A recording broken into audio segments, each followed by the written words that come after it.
Welcome to Game Changers Media Network. I'm Jayden Williams, and I'm your host for Real Royal TV.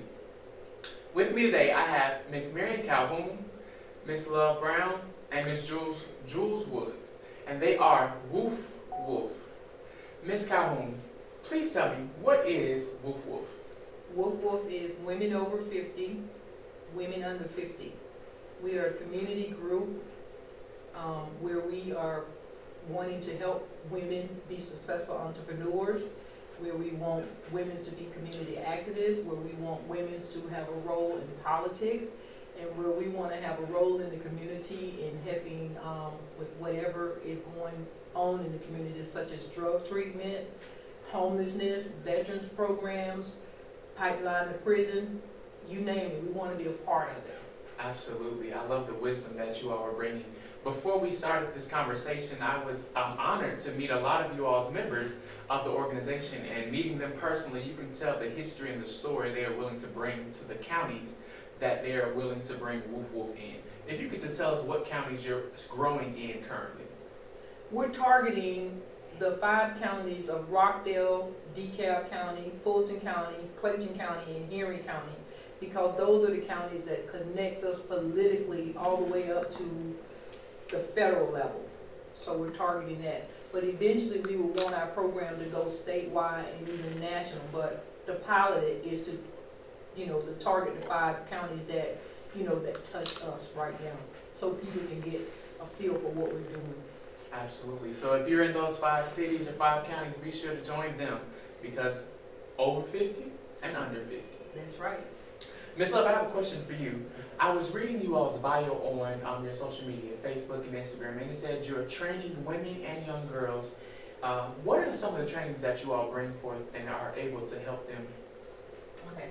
Well, what I do is I'm a real estate agent, and so I have a first-time home buyer workshop, and I'm actually catering to millennials, right? Because I have 2 millennials of my own, and if millennials have a power that is just unbelievable in society right now. Everybody caters to them, right? But they cater to them and they have so much access, they don't necessarily have the education and the knowledge to really build the wealth, so that by the time that they're my age, they can really retire. Or some millennials retire early because they've planned, they have tools, they come to workshops like the one that I offer, the ones that we plan to offer here within the community. So I'm really passionate about giving millennials the education that they need so that they can build wealth and be active in their communities, and they can teach their peers to do the same. Some of the other trainings that we'll be offering, particularly for women, is business development training, wealth development training, financial literacy. So we just want to cover the gamut of these, and we'll also be bringing in people to work with the people that are seeking to become politically involved in the community, as well as helping them develop the skills to be good community activists. And to piggyback off of that, with the business development, we also teach people how to brand their businesses and package, because everybody is attracted to what looks good, or if your product or service has a good look to it or a good feel to it, people buy into that. So I'm really big about branding and helping people put their product out professionally and enough to draw attention so that they can reach the goals that they desire to reach. And we definitely want to target the kids. She and I was talking, and one of the things, we want to have a twist, like Paint with a Twist, but we want the twist to be not just to have the same old programs that kids go to after school, but we actually want to bring them back to earth, traditional stuff. We want to have sewing, we want to have cooking, we want to have horticulture, and we want to have a perfect gentleman club so we can actually work with young men, so that if they want to fall off in a game, this is going to be a great kind of game to fall off in. Well, you heard it here, ladies and gentlemen. If you want to fall off in the game, fall off with WOF-WUF. We don't just bark, we bite. You heard it. So I just had some questions. What inspired you to organize this organization? And when we go from here, I want you all to answer and say, what inspired you to join on in joining this organization?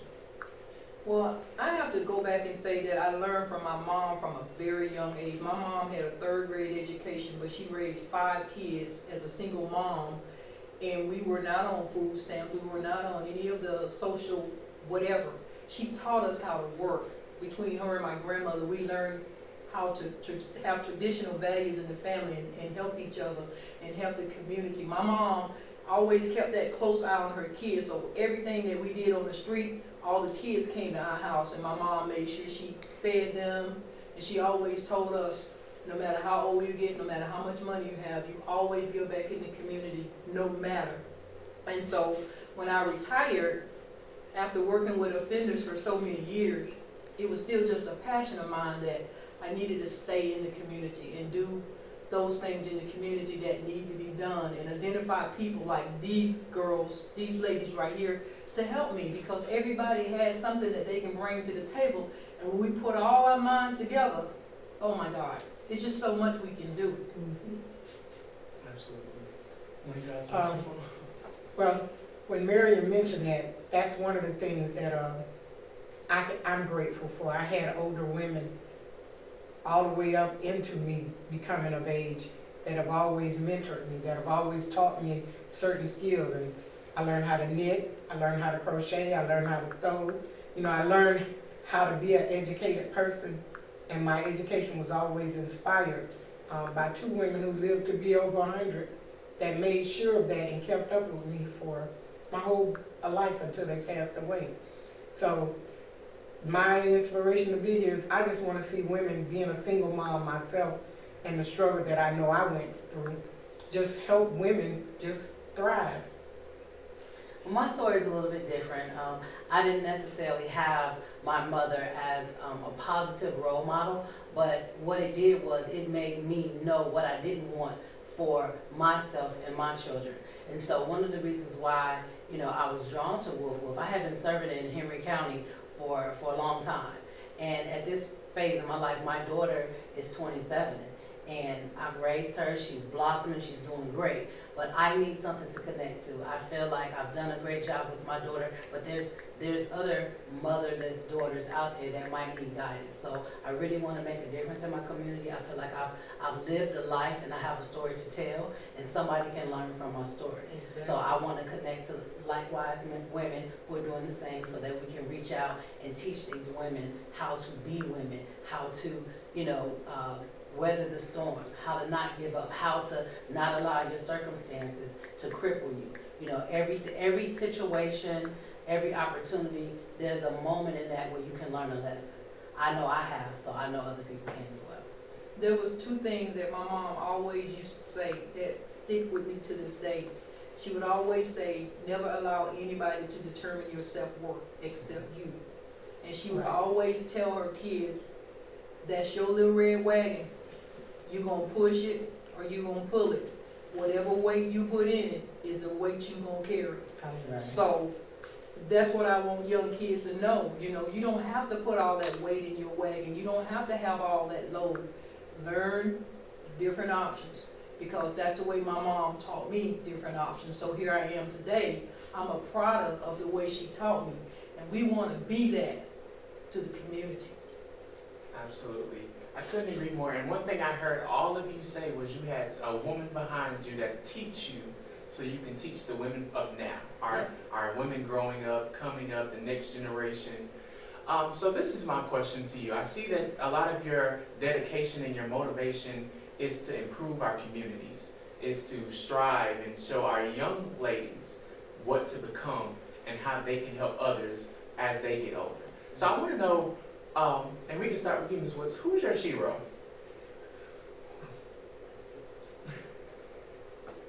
Honestly, I have several. My first teacher, I was fortunate that I was in a black school from 1st to 5th. And she realized when I was in 1st grade that I was smart. She never let me make a B. If I made a B, I got my hands stung red because I wasn't living up to my potential. So I skipped from 2nd to 4th grade. I could have skipped from 4th to 6th grade. And when integration came, when I got into 6th grade, I was smarter than all the white kids at the school. I won't go into that long story. My mother's very intelligent. My mother's 92 years old. She's still in her right mind. She gets around by herself. And then there's another lady that passed away that was an educator that inspired me. So I really can't give it to one person. I'm proud of myself. I'm a self-made business owner, and the success I've achieved was me working to get me where I am. So they are, and I am. Absolutely. I would have to say that it's the only person that I can say it would be my mom. My mom, like I said, having a 3rd grade education and having to work the type of jobs that I could never do, so that she could take care of her 5 kids. It just takes me back just to know, you know, what kind of person she was. And in our community, people used to always tell my mom, your kids were not going to be anything, because my mom never spanked us. She just never would. And she would always tell people when they say something, she would always just say, my kids are well loved. And that was the type of love that she had for us, just to say we're well loved. So I say my mom, and I say God's grace, because my mom gave me that. She gave me the knowledge of knowing God's salvation and God's grace. And those 2 things stick with me, her and knowing that I have God's grace. And that right there has taken me to where I am today. That's good stuff. I don't know what to say. Sorry, go No, back. but I would say, you know, my mother definitely had an influence on me. It wasn't, you know, the best experience, but I learned from it. I learned, like I said earlier, I learned what not to do. You know, I learned how not to be because of the example that she gave. You know, even though it wasn't the best, I still learned from it. And I would say the other one is my daughter, because my daughter, this is crazy, but my daughter paid attention. So the things that, Yeah. you know, I think as mothers, we all feel like, you know, we want to give our kids better than what we had. And that's what I did with my daughter, and she got it. You know, she's a business owner, she has a beautiful spirit, you know, she's caring, she's giving, she paid attention, she got it, and she's my legacy. You know, so when I see her, I see the good in me. Amen. I like that. And that's the other thing. We all have daughters right around the same age. My daughter's 27. Your daughter? My daughter will be 30 in May. Hey. So, Well, shout out to all the mothers out there. That's right. So one of my last questions for you all is, what is your driving force that keeps you committed to what you do? Purpose driven. Period. Period. I'm purpose driven. Purpose driven. My family. When I became a mother, because of my upbringing, I had something to love. I had something to live for. So it didn't matter what situation I came into. My children was my driving force. I remember being in the military. I hated to run, right? So we had to do the PT test, and I would always say my daughter is at the finish line. Right? And that would get me across every time, right on the time that I needed. But my children, that is my driving force. And of course, just the fact that what I've come through, I know that's God's grace. It is. No, but it's some things, it's some stories that I can tell, and I know it wasn't but the grace of God that brought me through it. And I now understand that I came through it so that I can share it to someone else. Absolutely. I appreciate you ladies' time. If you, Ms. Love, could tell the audience, where can we find WOF-WUF on all social media platforms? Everything is on WOF-WUF. Our website is going to be active on Sunday. It's WOFWUF.org. And Facebook, we're on Facebook and Instagram as well. It's WOF-WUF. and that's WOFWUF. Absolutely. So you've heard it here first on the first Real Talk, Real Royal TV. They don't bark, they bite as well. That's so right. Thank you for tuning in. I'm Jayden Williams, your host, and we are signing out. Thank you. Thank you.